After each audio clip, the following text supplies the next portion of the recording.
Marvel ने कुल अभी तक 27 मूवीज बना रखी है, जिसमें से कुछ मूवीज तो मास्टरपीसेस थे और कुछ मूवीज बिलो द एवरेज भी थे और बहुत से मूवीज ने तो रिकॉर्ड भी तोड़े हैं। तो आज के इस वीडियो में हम बात करेंगे उन्हीं मार्वल की टॉप 10 मूवीज को, जिसको हम रैंक करेंगे based on the story line and impact of the movie two the audience. और मैं इम्पोर्टेंट बात ये बता दूं कि ये कम्प्लीटली मेरी ही ओपिनियन है, जिसमें से मैं रैंक करने वाला हूं जैसे मुझे मूवीज पसंद आई थी।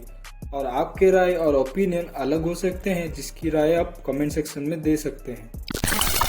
तो टॉप 10 में आती है शैंग-ची लेजेंड ऑफ द 10 रिंग्स, जिसकी रॉटेन टोमेटो पर रेटिंग 91% फ्रेश है। और ये बात मैं आपको बता दूं कि इस मूवीज को हम रैंक इसके रेटिंग से नहीं कर रहे हैं, बस मैं आपकी जानकारी के लिए मैं ये आपको बता दे रहा हूँ।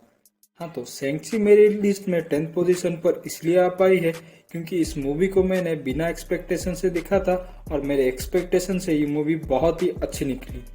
इस मूवी में हम प्रॉपर हीरो और विलन के कनेक्शन को देख पाते हैं, और जहां मूवीज में काफी कलरफुल भी दिखाए गए हैं और एक ओरिजिन स्टोरी के हिसाब से भी बहुत मस्त मूवी थी।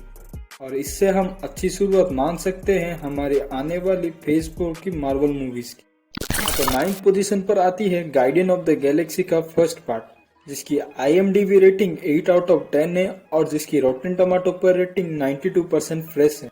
तो कुछ लोगों के रेटिंग्स में शायद ये मूवी रैंक 9 पर आ पाए, बट यही एक ऐसी पहली मूवी थी जिसने हमें MCU में स्पेस एडवेंचर का तड़का दिया था।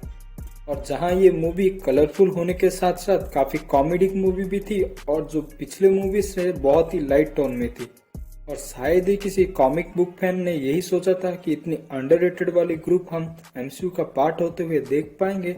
और विदाउट एनी डाउट इस मूवी का सारा श्रेय हमें जेम्स गन को ही देना चाहिए। तो नंबर 8 पर आती है थॉर रैग्नारोक, जिसकी मूवी हमने 2017 में देखी थी और जिसकी रेटिंग 93% फ्रेश है रॉटेन टोमेटोज पर।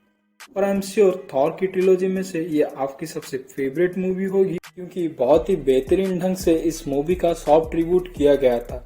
जहां पहले के 2 मूवीज में हमने थॉर का यूनिवर्स काफी थोड़ा डार्क टोन में देखा था, और जिसकी सॉफ्ट ट्रिब्यूट होने के बाद काफी कॉमेडिक और थॉर को हम सभी का चहीता बना देता है।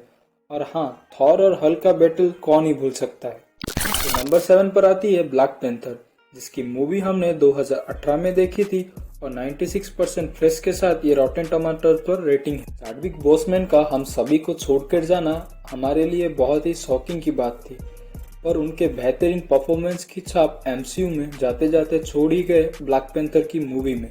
सो हिज सोल में रेस्ट इन पीस। खैर, मूवी की ओर आए तो कम्प्लीटली डिफरेंट मूवी थी, जहां हमने कभी पहले सुपर हीरो मूवीज में देख रखा हो, क्योंकि इस मूवी में सुपर हीरो का यूनिवर्स बिल्कुल ही आइसोलेटेड था।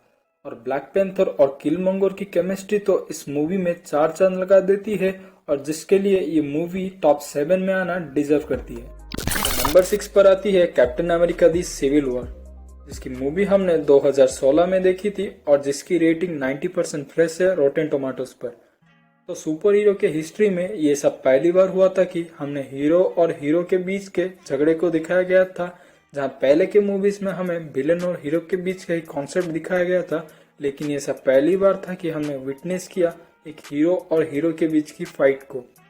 जहां नो डाउट कॉमिक बुक्स में ये इवेंट बहुत ही बड़ा था, लेकिन मूवी के नजरिए से देखा जाए तो हम सभी के लिए उस टाइम ये एक एंड गेम लेवल की मूवी थी, जहां मूवी में iconic cap versus iron man की दुश्मनी को एक्सप्लोर किया गया और जाके वो एंड गेम में खत्म हुआ।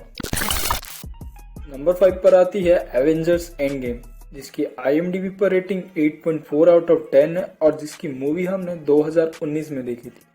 मुझे लगता है इस मूवी के बारे में कुछ कहने की जरूरत ही नहीं है, क्योंकि इस मूवी को बॉक्स ऑफिस का रिकॉर्ड ही बता देता है कि ये कितना बड़ा इवेंट था, जहां 10 साल की हमारी बचपन की जर्नी का एक इमोशनल टोन में एंड किया गया था, और जिसको देखकर हर एक मार्वल फैन थिएटर से निकलते टाइम इमोशनल था।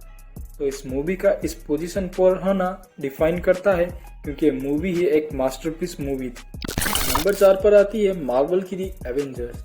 तो 2012 में हमने एक्समैन के बाद पहली ऐसी मूवी देखी थी जहां पर 6 सुपर हीरोज यूनाइट हुए थे एक दुश्मन को या फिर एक विलन को हराने के लिए। और ये मूवी हमारे दिल में इसलिए जगह बनाए हुए हैं क्योंकि एंड गेम की शुरुआत तो इसी मूवी से हुई थी और हम सभी ने कभी ये नहीं सोचा था कि आगे जाकर लोकी हमारे सभी के चहीते बन जाएंगे जो इस मूवी के मेन विलन भी थे। तो नंबर 3 पर आती है कैप्टन अमेरिका दी विंटर सोल्जर।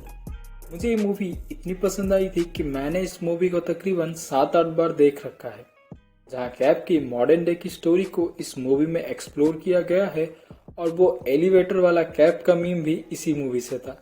खैर मजाक को साइड में रखते हुए बात कर लेते हैं इस मूवी के विलेन के बारे में। इस मूवी का विलेन विंटर सोल्जर था। हाँ, वही विंटर सोल्जर जिसके लिए मूवी पूरा डेडिकेटेड था। विंटर सोल्जर को इस मूवी के बाद हमने कभी साइन होते हुए देख ही नहीं पाए, हालांकि उनके दमदार परफॉर्मेंस का भरपूर मजा हमने इस मूवी में ही ले लिया, जहां मूवी का टोन ज्यादा वीएफएक्स के और ना झुकते हुए हैंड टू हैंड कॉम्बैट वाला ज्यादा ग्राउंडेड वाली मूवी ज्यादा लगी। मूवी का भी बेस्ट होना लाजमी था क्योंकि रूसो ब्रदर्स ने इस मूवी की कमान संभाले हुए थे। तो नंबर 2 पर आती है स्पाइडरमैन नो वे होम, जिसकी मूवी हमने रिसेंटली ही देखी थी और इस मूवी की हाइप इतनी है कि 10 दिन में ही इस मूवी ने 1 बिलियन का वर्ल्ड वाइड कलेक्शन कर लिया है। इससे बेहतर पोजीशन इस मूवी के लिए मुझे नहीं मिला क्योंकि ये मूवी से ज़्यादातर तो हमारा बचपन ही था, जिसको बैठकर हमने 2.5 घंटे एंजॉय किया। अगर टेक्निकली देखा जाए तो इस मूवी की शुरुआत 2002 में हुई थी, जिसके बाद हमने 20 सालों का लंबा इंतज़ार किया इस मूवी को देखने के लिए। और वैसे उस टाइम पर ये मूवी देखने के बाद हमने कभी ये नहीं सोचा था कि एक ही स्क्रीन पर हमें 3-3 स्पाइडरमैन देखने को मिलेंगे। और वैसे भी इस मूवी का बचपन से जुड़ा होना ही इतना स्पेशल नहीं बनाता क्योंकि जब इस मूवी को हमने देखा तो टॉम हॉलैंड के स्पाइडरमैन का प्रॉपर इवोल्यूशन एक ही मूवी में हमने देखा था, जिसके बाद हम टॉम हॉलैंड को एक जूनियर आयरन मैन टॉन्ट भी नहीं कर सकते क्योंकि इस मूवी के खत्म होते होते स्पाइडरमैन अपनी दूसरी राह पर निकल चुका है अपने दम पर कॉमिक बुक एक्यूरेसी के साथ। अभी तक शायद सभी लोगों ने ये गेस कर लिया होगा कि हमारी टॉप 1 मूवी है आयरन मैन, जो मूवी 2008 में आई थी और ये एमसीयू की सबसे पहली मूवी थी, जहां हर कोई मार्वल फैन पहले एमसीयू का पार्ट इसी से हुआ था और जिस सिनेमैटिक यूनिवर्स का पार्ट हम सब तो अभी तक है, जहाँ हम सभी को बात ये पता है कि आरडी जैसे बेहतर रोल आयरन मैन का कोई और कर ही नहीं सकता, जैसे कि वो बने ही थे इस रोल को करने के लिए।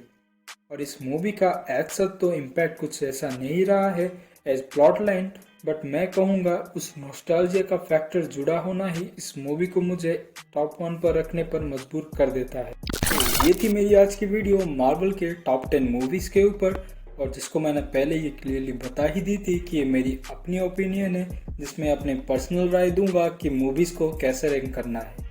और आपकी रैंकिंग्स भी अलग हो सकती हैं, जिसकी राय आप मुझे कमेंट सेक्शन में देख सकते हैं। तो तब तक के लिए मैं आपसे विदा लेता हूँ।